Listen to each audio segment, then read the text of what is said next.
Session after session. Before that jury, the defense puts the best case it can.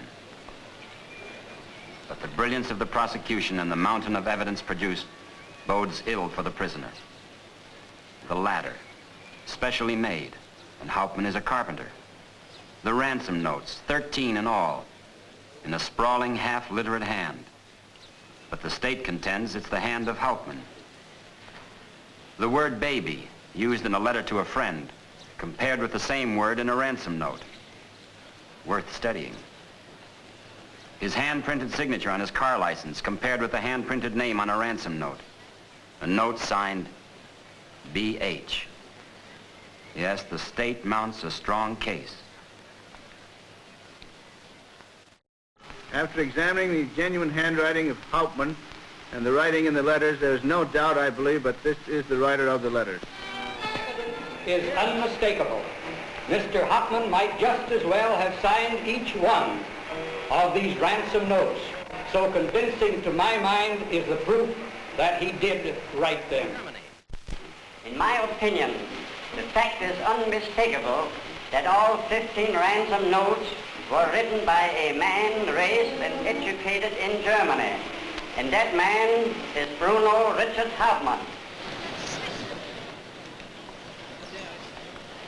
Joseph Perrone, Bronx taxi man who delivered a ransom note, looks directly at Hauptman and says, "That is the man."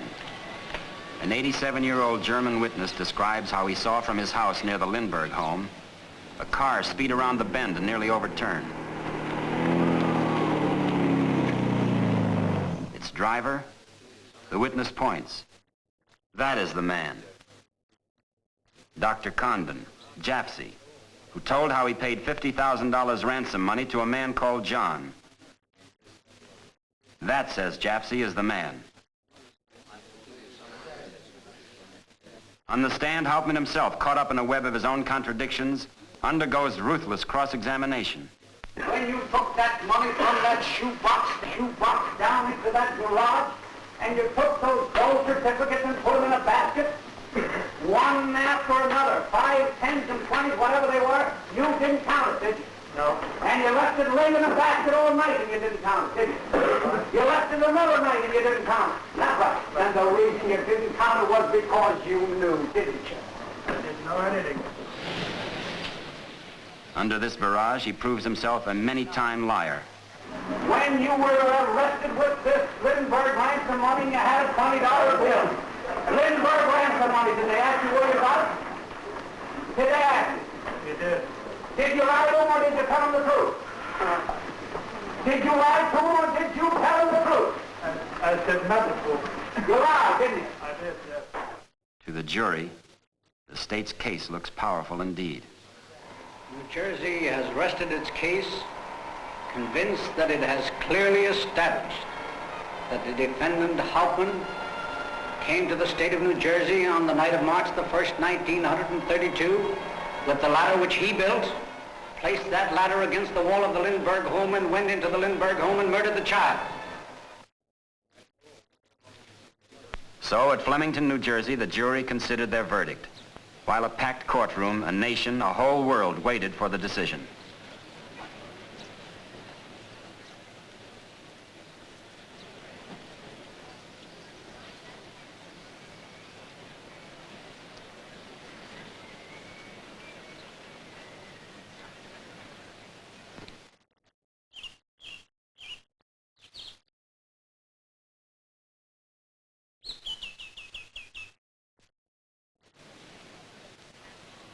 They didn't have long to wait.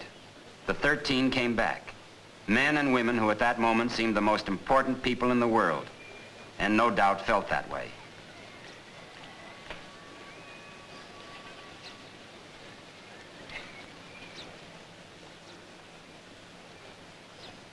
The verdict that the jury brought in, murder in the first degree, was one expected by the millions. Though there had been fumblings, errors, and delays, justice had at last been done. For poor Colonel Lindbergh and his wife, the agony was at last over. For Bruno Richard Hauptman, the littlest of the tough guys, nothing left but execution and the dubious glamour of notoriety. Well, I guess that's enough Manchenda-Venza, is it? Just one more. All right. Okay, thanks very much. A nation plagued by depression, but a nation of decent, law-abiding people who don't mind being told to move on by the cops. But amidst any community, when times are bad, there are always the smarties, the get-rich-quick guys who live on other people's misfortune.